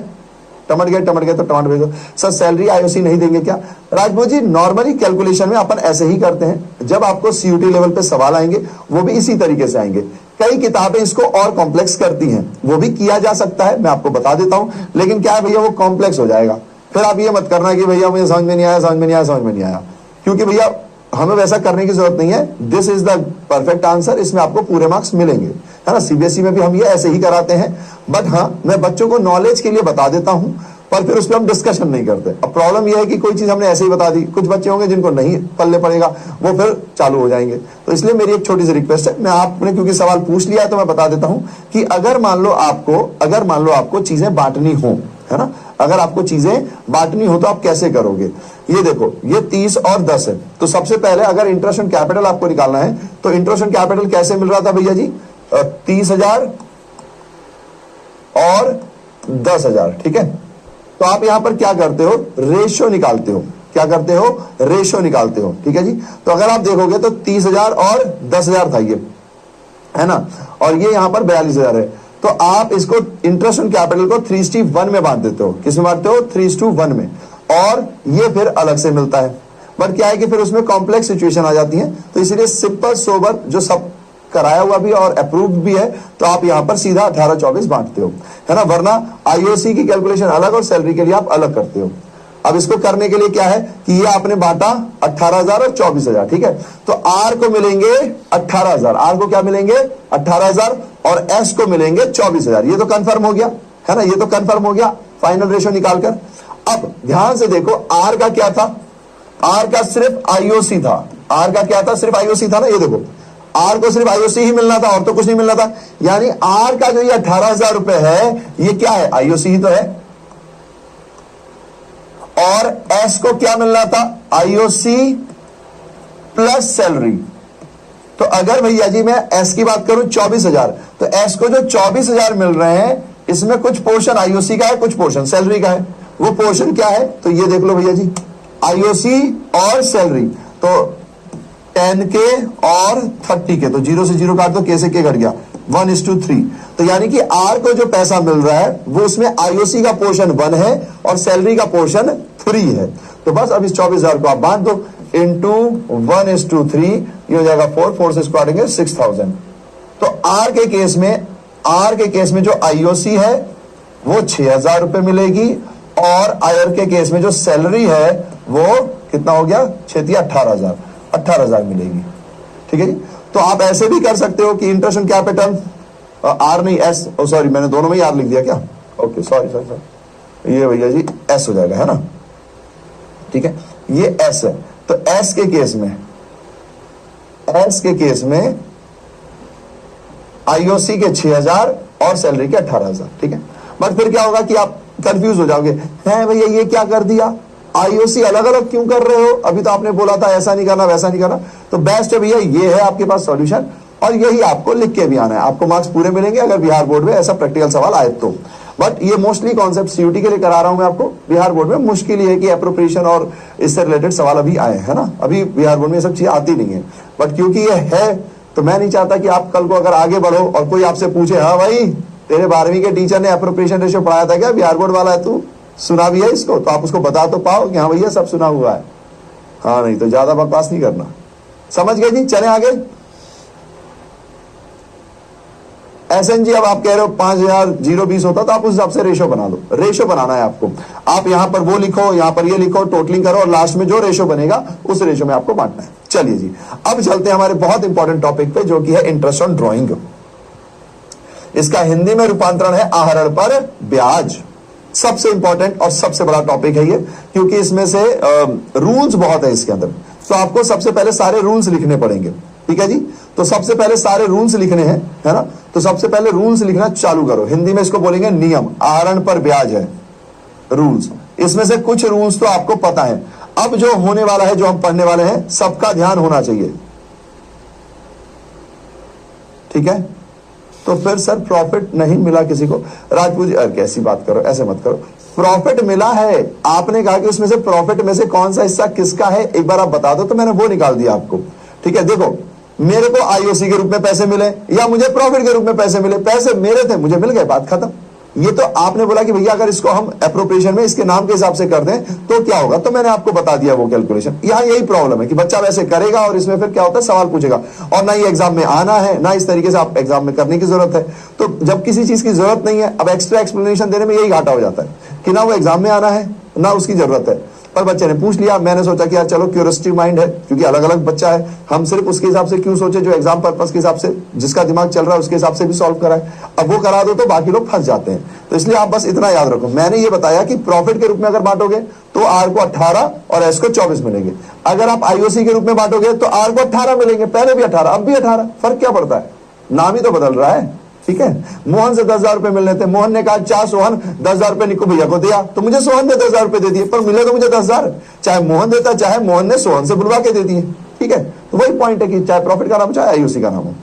हाँ, अगर इसकी कैलकुलेशन कोई आपसे मांग ले तो आप इस तरीके से कर सकते हो। चलिए जी, अब आते हैं रूल्स। प्लीज आपको सारे रूल्स लिखने हैं, याद भी रखने हैं, ठीक है। रूल्स, सबसे पहली बात, first, if IOD rate is not given. अब प्लीज मेरी एक छोटी सी रिक्वेस्ट है, देखो अब मैं ये इंग्लिश में लिख रहा हूं, इसको हिंदी में नहीं लिख पाऊंगा, मैं आपको बोल देता हूं। जो भी हिंदी मीडियम के बच्चे हैं, आई लव यू ऑल, मैं आपको इसको बोल देता हूं। देखो, अगर आहरण पर ब्याज की दर ना दी हो, ठीक है जी, बोल दिया मैंने, सिंपल है। तो आप लोग मुझे जरा इसका आंसर खुद बता दो, क्या करें बता दो। सर आपका वॉच बहुत ज्यादा, अरे सो स्वीट, थैंक यू, मुझे भी वॉच मेरी बहुत पसंद है। पहले तो मेरे बीच में ये वॉच खो गई थी, वरना मैं हर बैच की पहली क्लास में यही वॉच पहनता हूँ। ये मेरे लिए लकी वॉच है एक तरीके की। पहले एक ब्लू कलर की वॉच थी, वो पहनता था, बट उसके ना ये निकल गए, तो इसलिए मैं इसको पहनता हूँ इस हिसाब से। हाँ जी, चलिए बताइए।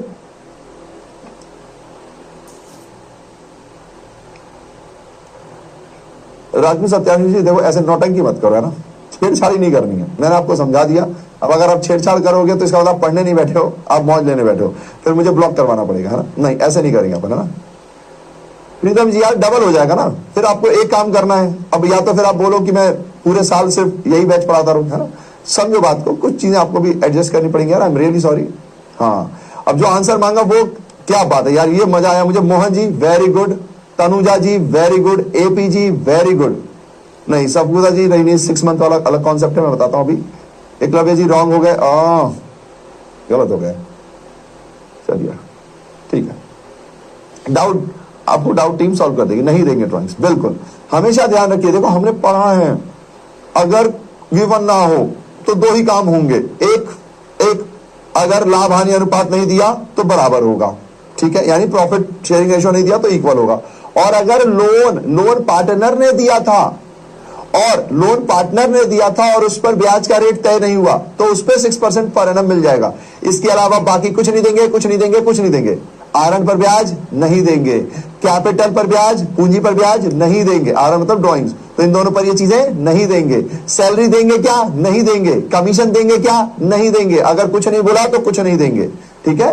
तो प्लीज याद रखिए, if IOD rate is not given, या फिर साइलेंट वर्ड यूज किया गया हो, यानी कि कह रहे हैं कि भाई साझेदारी विल्लेख चुप है, ठीक है जी, या फिर कह रहे हैं साझेदारी विल्लेख एब्सेंट हो गई, गुम हो गई भैया जी, है ना, आज आई ही नहीं, ऐसा कुछ भी वर्ड लिखा होगा तो फिर जाहिर सी बात है, जब रेट नहीं दिया तो कैसे कैलकुलेट करें भैया, तो नॉट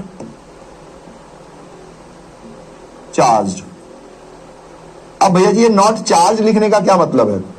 चार्ज मतलब कि हम पार्टनर से ड्राइंग्स लेते हैं ना, तो हम उससे नहीं लेंगे, ठीक है जी। हिंदी वाले प्लीज ध्यान देंगे, अगर आहरण पर ब्याज की दर ना दी हो, या वो चुप है या वो गायब है, मतलब नहीं लिखा गया उसके बारे में कुछ भी, तो उसको नहीं देंगे, मतलब नहीं लेंगे, सॉरी नहीं देंगे नहीं बोलेंगे, नहीं लेंगे, क्योंकि हम आहरण पर ब्याज पार्टनर से लेते हैं, हम कौन है? फर्म है ना, तो हम नहीं लेंगे। अच्छा जी, अब इसमें एक आया कॉन्सेप्ट सेकंड, इफ, अच्छा अगर ड्राइंग का अमाउंट नहीं दिया हो तो समझ रहे हो, अगर ड्राइंग का अमाउंट नहीं दिया होगा तो फिर नहीं लेंगे, है ना। या तो सवाल बताएगा आहरण पर ब्याज कितना है, और अगर नहीं बताएगा तो नहीं लेंगे। अगर आहरण ही नहीं दिया तो उसमें ब्याज कैसे निकालोगे, है ना। तो इतना तो ध्यान रखना कि ड्राइंग्स ना दिया हो, अब कोई पूछेगा भैया अगर आहरण ही नहीं दिया तो कैसे करेंगे, तो भैया नहीं करेंगे, या तो रेट दिया हो या कुछ कैलकुलेशन दी हो तभी तो करेंगे, नहीं तो नहीं करेंगे। अब ध्यान से देखना, इफ इंटरेस्ट ऑन ड्राइंग, ये इंपॉर्टेंट है, इससे सब ज्यादा सवाल आता है। If interest on drawing rate is given, ठीक है जी, यानी कि क्वेश्चन ने आहरण पर ब्याज की दर दे दी, but date of drawings not given.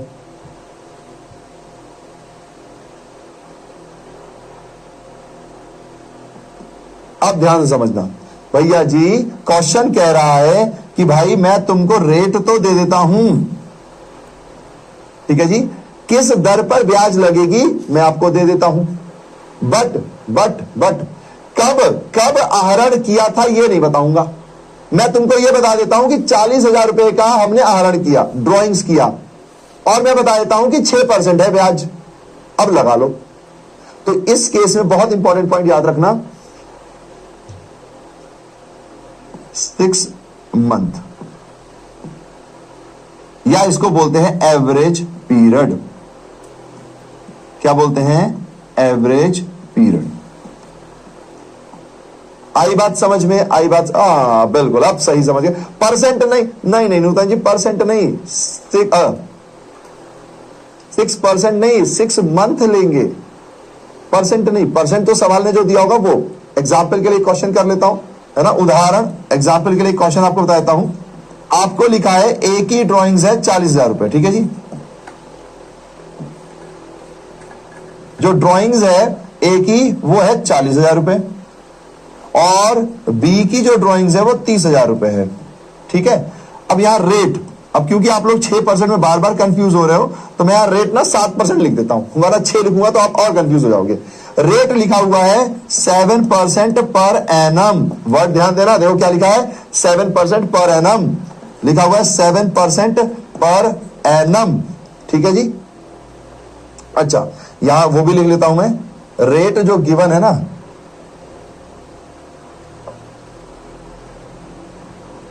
अरे यार यहां लिखना पड़ेगा,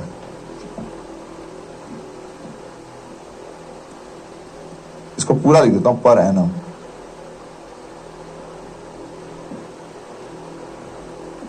ये रूल बड़ा इंपॉर्टेंट है, इससे ना सबसे ज्यादा सवाल आता है, सबसे ज्यादा चांसेस है, ये पॉइंट तो आएगा ही आएगा, मतलब चांसेस है, नहीं भी आ सकता, पर अगर यहां से आता है तो ज्यादातर चांसेस इसी पॉइंट का है।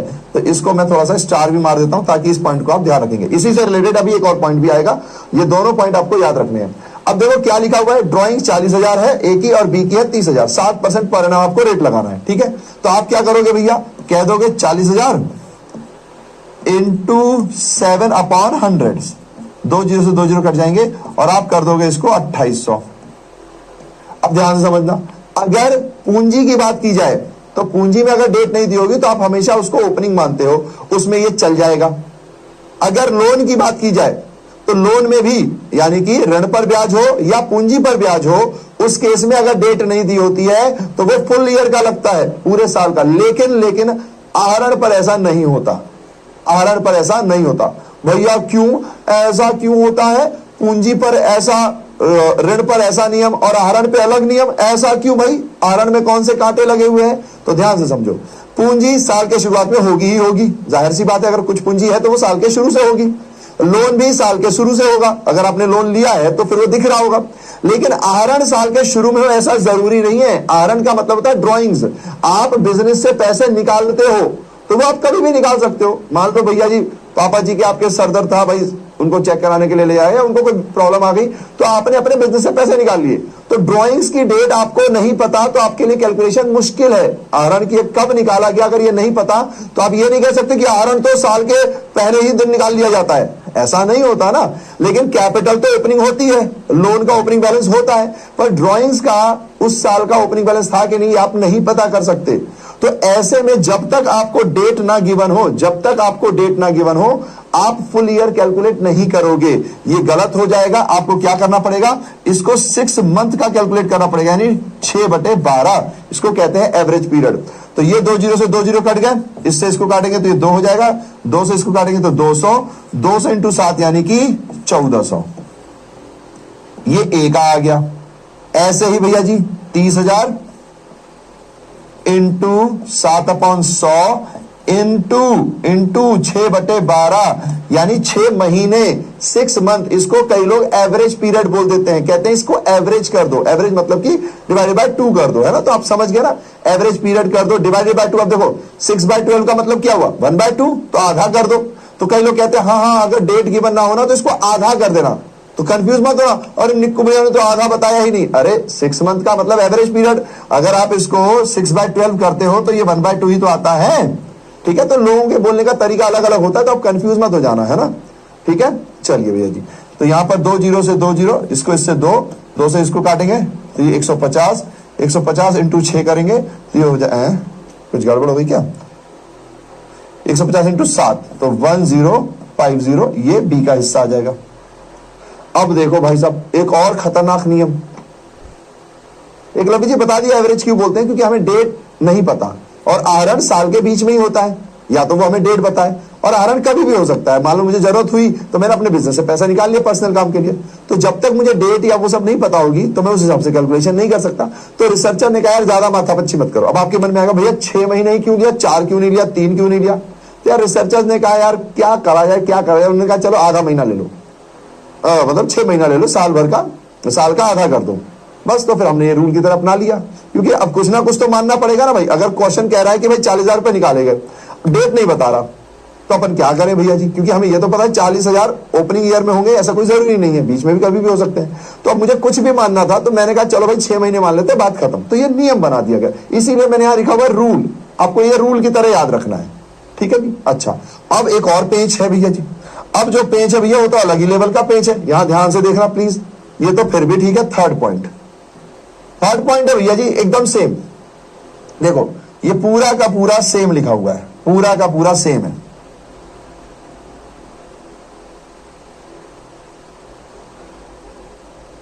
पूरा का पूरा सेम है, ठीक है जी, ये पूरा का पूरा सेम है।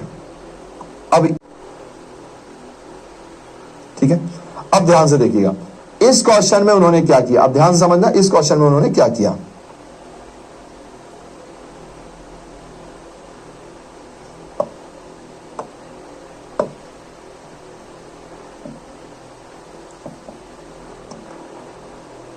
ठीक है, अब ध्यान से समझना, ये देखो भैया एग्जाम्पल यही का यही है, एकदम यही का यही है। एग्जाम्पल वही है जो था, सब कुछ सेम है। डुप्लीकेट,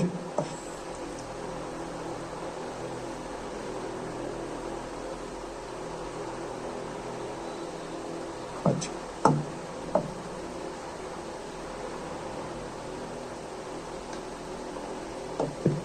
ठीक है, ध्यान से देखिएगा, ठीक है। अब यहां पर क्या देख रहे हो और यहां पर क्या देख रहे हो, 7% पर एनम, 7% पर एनम, पर यहां पर 7% लिखा है, पर एनम, पर एनम नहीं लिखा है। आगे बात, सवाल समझ में आया कि भैया अगर पर एनम ना लिखा हो, सेम सवाल है, सब कुछ लाइन सेम है, बस इन पर एनम की जगह नॉट गिवन है। यहां पर भैया जी पर एनम गिवन था, यहां पर भैया जी पर एनम गिवन था, यहां पर भी भैया पर एनम गिवन था, हाँ जी बिल्कुल ठीक है, यहां पे गिवन था, परंतु भैया यहां गिवन नहीं है। तो अब क्या करें भैया, तो अब आपको ध्यान देना है कि अब आपको कैलकुलेशन तो यही करनी है, लेकिन थोड़ा सा छुट्टू पुट्टू सा अंतर हो जाएगा कि अब आपको फुल ईयर का लेना है। क्या करना है, फुल ईयर का लेना है। तो आप यहां लिख देंगे भैया जी कि 40,000 इंटू 7/100, 30,000 इंटू 7/100, तो ये हो जाएगा भैया 2800 और ये हो जाएगा भैया 2100, ठीक है जी। तो ये हो गया ए का और ये हो गया बी का। टमट गए, तो टमाटर भेजे। ये नियम आपको याद रखने हैं, ठीक है। अच्छा ध्यान रखिएगा, इंटरेस्ट ऑन कैपिटल या जो भी आप देते हो तो उसे कहते हैं अलाउ। एप्रोप्रिएशन जो होता है ना, सैलरी कमीशन आप अलाउ करते हो, इंटरेस्ट ऑन कैपिटल अलाउ करते हो, ये ले पार्टनर, सैलरी अलाउ करते हो, ये ले पार्टनर, है ना, कमीशन अलाउ करते हो, ये ले पार्टनर, लेकिन इंटरेस्ट ऑन ड्रॉइंग चार्ज करते हो भैया, ये भी ध्यान रखना, ठीक है। ये चार्ज है, आप पार्टनर से लेते हो कि पार्टनर इधर लिया, आहरण पर ब्याज इधर लिया, ठीक है। चलो देख प्यारे से स्माइल और ले आओ भाई टमाटर के साथ, तो और मजा आ जाएगा, बिल्कुल। तो याद रखना प्लीज, इसमें रूल्स थोड़े से ज्यादा हैं, मैंने आपको पहले ही बताया, ये रूल आपको याद रखने हैं। चलिए भैया जी अगला बढ़ते हैं, थर्ड रूल के बाद आती है बारी फोर्थ रूल की। Fourth, if rate of drawings is given and date of drawings is also given। भैया जी रेट ऑफ ड्राइंग भी गिवन है, डेट ऑफ ड्राइंग भी गिवन है, तो भैया जैसे बोला जाए वैसे कर लो। तो एज पर क्वेश्चन, एग्जाम्पल कर लेते हैं भैया जी, एग्जाम्पल ले लो भैया जी, लो एग्जाम्पल बोल रहा है, ध्यान से समझना, ठीक है। 1 अप्रैल 2024 को 40,000 रुपए, ठीक है जी, ड्राइंग्स है एक ही, ठीक है, एक ही ड्राइंग्स, ध्यान से समझना है ना। ऐसे कर लेते हैं, ये ए है, ये बी है, तो आपके पास यहां डेट है, डेट है 1/4/24, ठीक है, 31 मार्च 25 को ये खत्म हो जाएगा, और इसकी डेट है 1/7/24, ठीक है, अलग अलग डेट है, रेट भी गिवन है। मान लीजिए एग्जाम्पल के लिए कह देता हूं मैं 6% पर एनम, इसका भी रेट से मैं 6% पर एनम, डेट गिवन है, रेट गिवन है, और अमाउंट भी गिवन है। अमाउंट इसका है भैया जी 40,000, और मान लीजिए इसका कर देते हैं 60,000, ठीक है जी। तो जरा इंटरेस्ट ऑन ड्राइंग कैलकुलेट कीजिए।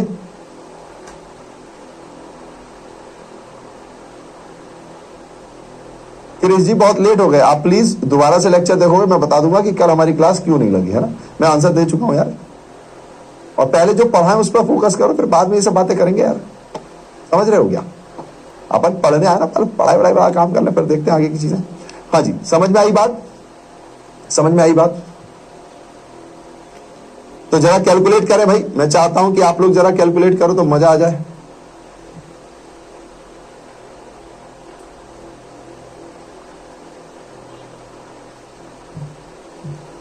हाँ जी, कैलकुलेट करो भाई, कैलकुलेट, ठीक है। जयश्री ने 3600 निकाल दिया, निकाल दिया, ठीक है। अब ध्यान से देखना, अगर मैं ए की कैलकुलेशन करूं, है ना, ए के लिए इंटरेस्ट ऑन ड्राइंग, ए के लिए कैलकुलेट करूं, तो ए का अमाउंट है भैया 40,000, परसेंटेज है भैया 6/100। ध्यान रखना, क्वेश्चन ने परसेंटेज दे रखा है 6, इसलिए अपन 6 ले रहे हैं। अगर क्वेश्चन नहीं देगा तो नहीं लेंगे, नहीं लेंगे, नहीं लेंगे, आरएन पर ब्याज नहीं लेंगे।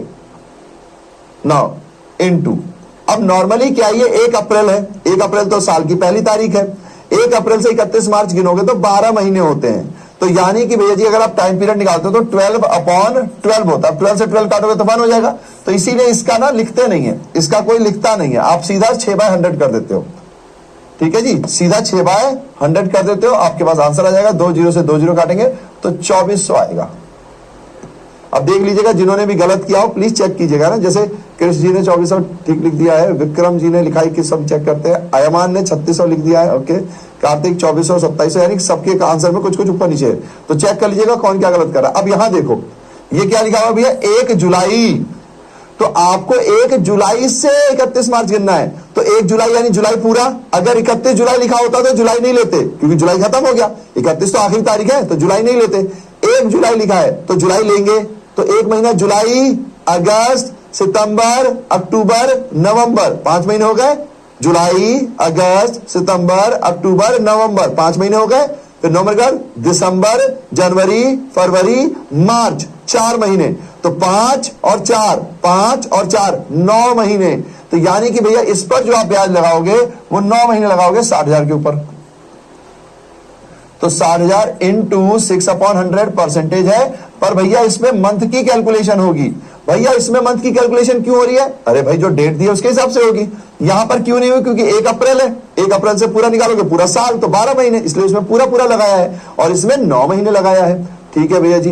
तो अब इसको सॉल्व करेंगे तो ये हो जाएगा 2, ये 2 0 से 2 0 कट जाएंगे, इसको इससे काटेंगे तो हो जाएगा 300, और 300 से 9, 2700। वेरी गुड, जिन्होंने 2700 निकाला था, किसी ने तो शायद आंसर 2400 और 2700 दिया था, तो जिन्होंने निकाला वेरी गुड।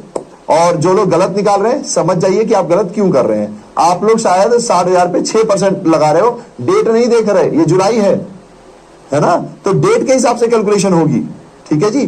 तो जब रेट और डेट दोनों गिवन हो तो जो भी रेट है जो भी डेट है उसके हिसाब से कैलकुलेट करोगे आप, ठीक है। अच्छा, अब इसके और भी बहुत सारे नियम होते हैं तो वो अपन कल करते हैं, ठीक है जी। अब मैं कुछ एमसीक्यू आपसे करवाना चाहता हूं तो वो करवा लेता हूं, ठीक है जी।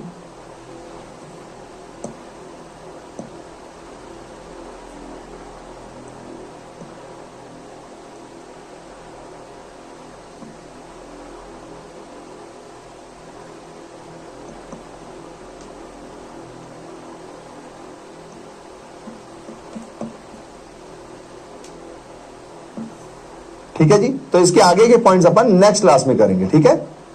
ओके, चलिए प्यार से स्माइल कर दो। थोड़े से एमसीक्यू करवाना चाहता हूं आपसे। इसमें 2 प्रकार की विधियां भी होती हैं। प्लीज याद रखिएगा, इतना आपको पढ़ के आना है ताकि अगली क्लास में हम इंटरेस्ट ऑन ड्राइंग खत्म कर दें ना, इंटरेस्ट ऑन ड्राइंग को पूरा खल्लास कर दें। और जैसे ये खल्लास होगा तो फिर हमारे पास साझेदार का खाता आना चालू हो जाएगा, यानी कि पूंजी खाता बनाना हम चालू करेंगे, ठीक है। ओके जी, चलिए। तो अब एक सवाल है, जरा आ जाओ भाई, आ जाओ। अरे बाय बाय नहीं है भैया, सवाल। अरे ऐसे कैसे, पता तो चले सही से पढ़ रहे हो कि नहीं पढ़ रहे आजकल। तो एक सवाल है, कुछ सवाल को सॉल्व करोगे। थोड़ा लीडर बोर्ड पे आओ, जरा देखा जाए भाई कौन कौन से बच्चे हैं जो रेगुलर आंसर देने वाले हैं। तो सवाल है कि अगर सैलरी पे की जाती है पार्टनर को तो वो एप्रोप्रिएशन है कि नहीं है, है ना। क्या साझेदार को दिया जाने वाला वेतन लाभ का नियोजन है कि नहीं है, ठीक है जी।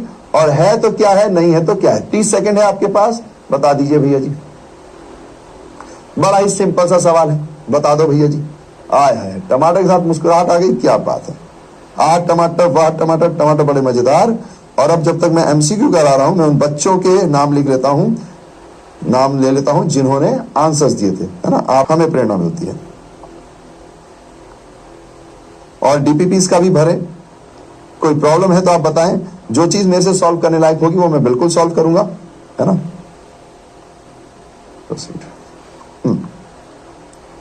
तो भैया जी, अगर सैलरी पे की जा रही है पार्टनर को, ध्यान से देखना, पार्टनर, अगर पार्टनर को की जा रही है तो जी हाँ ये है, ठीक है जी, यस।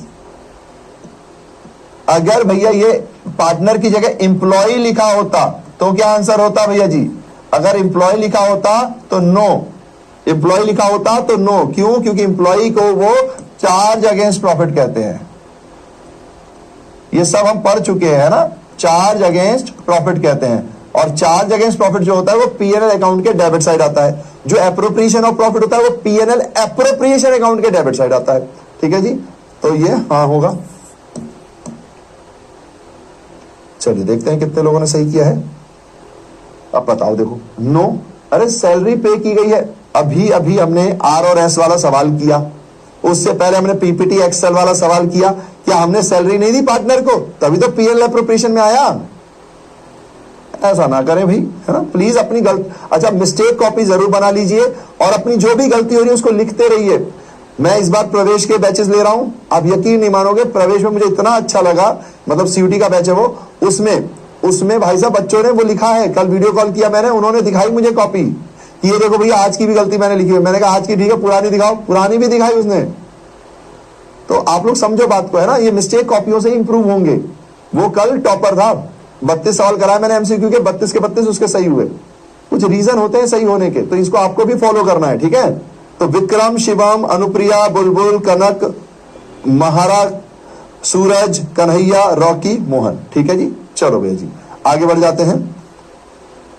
अगला सवाल, interest on capital will paid to the partner if provided in for the agreement but only from.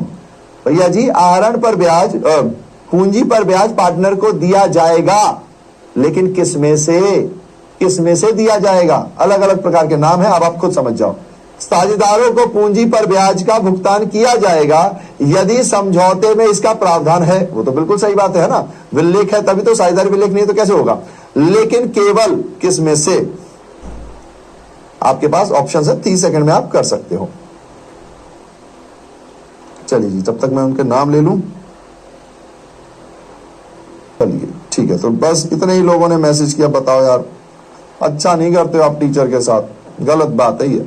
Answers आपको देने चाहिए। हमने पढ़ा हुआ है प्रॉफिट में से बांटा जाता है, या नेट प्रॉफिट बोल देते हैं उसको। तो मैंने ही बताया था ना, नॉर्मली प्रॉफिट और नेट प्रॉफिट सेम ही होता है। तो भैया आप प्रॉफिट में से ही रिजर्व बांटते हो, आप प्रॉफिट में से ही इंटरेस्ट ऑन कैपिटल। प्रॉफिट होगा तभी सैलरी दोगे, प्रॉफिट होगा तभी कमीशन दोगे।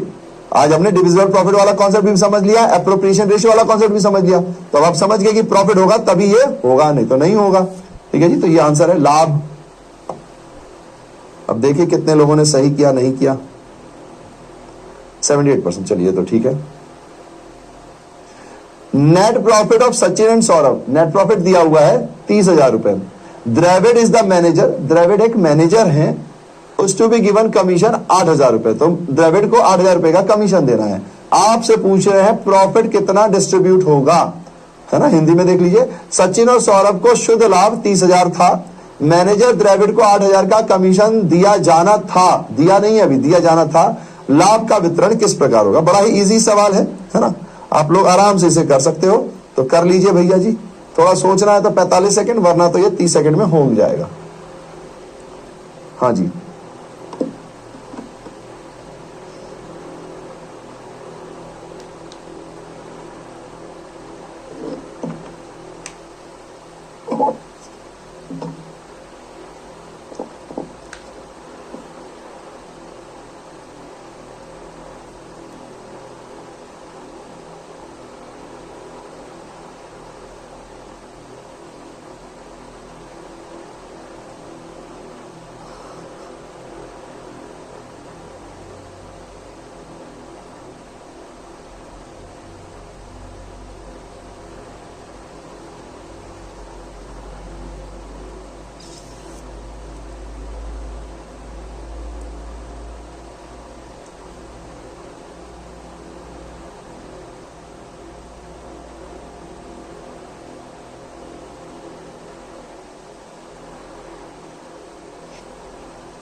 चलिए बड़ा इजी सवाल है भैया। 30,000 का प्रॉफिट तो है, लेकिन भैया ये जो 30,000 का प्रॉफिट है, ये भैया जी हम ऐसे नहीं दे सकते, हमें 4 जगह इस प्रॉफिट वाले आइटम पहले माइनस करने पड़ेंगे।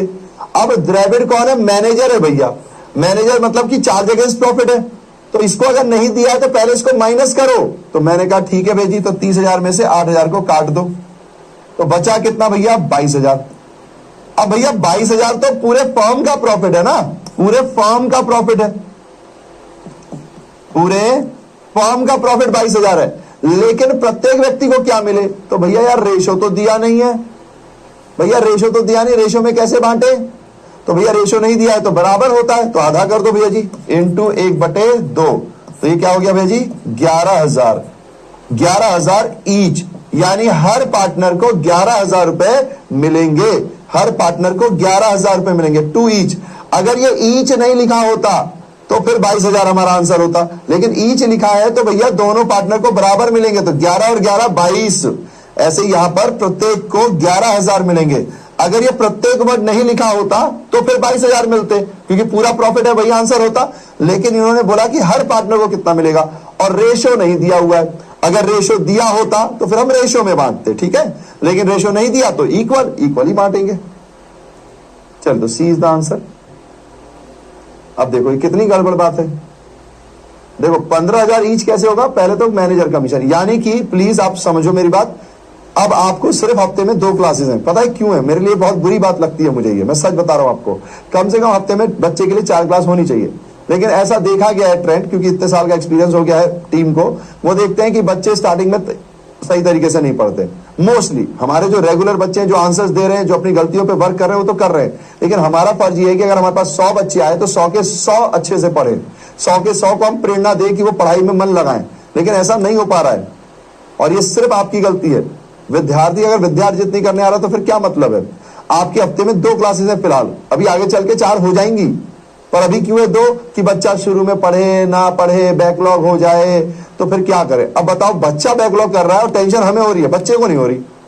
तो इसलिए अब आज हमारी क्लास है, अब क्लास अगले मंडे होगी, तो आपको ये सारे टॉपिक रिवाइज कर लेने हैं। 4 जगह profit, appropriation of profit, PNL appropriation account कैसे बनाते हैं, मैंने एक सवाल में जर्नल एंट्री सिखाई, उसको प्लीज रिपीट कीजिए बार बार। खासकर जिन्होंने 11th अच्छे से नहीं पढ़ी, उसको बार बार पढ़ना पड़ेगा यार। आपको सिर्फ 2 क्लासेस मिल रही है, अगर रिवीजन नहीं कर रहे तो सही नहीं है। 47% is not a good percentage, कम से कम 80-90 होने चाहिए, है ना। ये बहुत सिली सवाल है। चलिए जी, तो ज्योति, आरुषि, सीए ऋषभ, सान्या, शगुफ्ता, कन्हैया, किंजल, खुशी, शीतल, आशीष। अब देखो जो लोग पढ़ रहे हैं वो तो टॉप करेंगे, पर एज अ टीचर हम क्या चाहते हैं? हम नहीं चाहते कि 10, 5, 20 बच्चे हो, हम चाहते हैं वहां सैलाब हो कॉम्बियंस का। 100 में से कम 80-90 बच्चे हों, 50 तो हों, है ना। तो प्लीज मेहनत करेंगे मिलकर, है ना। चलिए जी, तो ये इनका नाम है। आज की क्लास होती है खत्म। अच्छा, अरे एक और सवाल है, रुक जाओ, फिर एक और सवाल है, ये हटा देते हैं, ये मैं नेक्स्ट क्लास में समझाता हूँ, इसमें थोड़ा टाइम लगेगा, क्योंकि शायद असर्शन रीजनिंग आपको पता भी नहीं है, और बिहार में शायद असर्शन रीजनिंग आती भी नहीं, जो मैंने पुराने पेपर देखे हैं। नेक्स्ट क्लास में कर लेंगे उस सवाल को, इंटरेस्ट ऑन ड्राइंग में आज हमने कुछ रूल्स पढ़ लिए हैं, प्लीज रूल्स को याद रखिएगा। फिर अगली क्लास में कुछ और भी रूल है। इंटरेस्ट ऑन ड्राइंग यानी आहरण पर ब्याज पे बहुत रूल्स हैं, तो आपको सब याद रखने पड़ेंगे, ठीक है। तो प्लीज थोड़ा सा तैयारी करके आएंगे। रिवाइज दी टुडेज क्लास, आज की क्लास को फिर से पढ़िएगा ताकि चीजें याद रहें। और मैं तो कहूंगा पुरानी क्लासेस भी पढ़िए, है ना, क्योंकि आज जो हमने 3 सवाल किए वो बेसिक सवाल है, उसमें एक बार भी अपना परसेंटेज 80 पे नहीं गया है। चलिए, तो चलने से पहले थोड़ा मुस्कुराइए, फिर चलते हैं। अच्छा, रैंक वैसे बहुत सारे लोग होंगे जिनके 3 आउट ऑफ 3 होगी। रैंक मेरे को अच्छा लगता है जब हम 10 क्वेश्चन कम से कम कराए, तब थोड़ा समझ में आता है, वरना तो सब 10 3 में से 3 वाले ही होंगे। ये देखो, सब 3 में से 3 है। विक्रम है, बुलबुल है, कन्हैया है, महारा है, शीतल है। फिर मिलते हैं मंडे को। प्लीज रिवाइज करते रहिए, मजा आएगा यार। मैं चाहता हूं कि जिस दिन बोर्ड का रिजल्ट आए उस दिन बस कॉम्बियंस हो। चलिए जी, so thank you my dear कॉम्बियंस, थैंक यू।